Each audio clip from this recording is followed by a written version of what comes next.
Hello, good morning. আজ সকাল সকাল আলুর পরোটা ফরমাইশ, তাই আজ আলুর পরোটা বানাচ্ছি।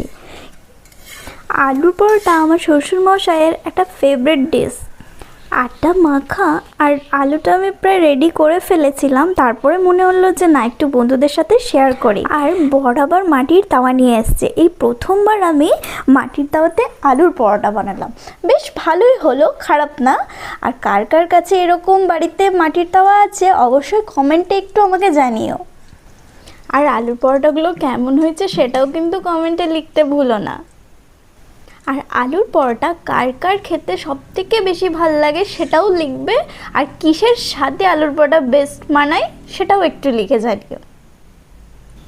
আচ্ছা, ভিডিওটা আমি এখানেই শেষ করছি, টাটা। আর কার বাড়িতে কী ব্রেকফাস্ট হয়েছে সকালে সেটাও কমেন্টে লিখতে ভুলো না।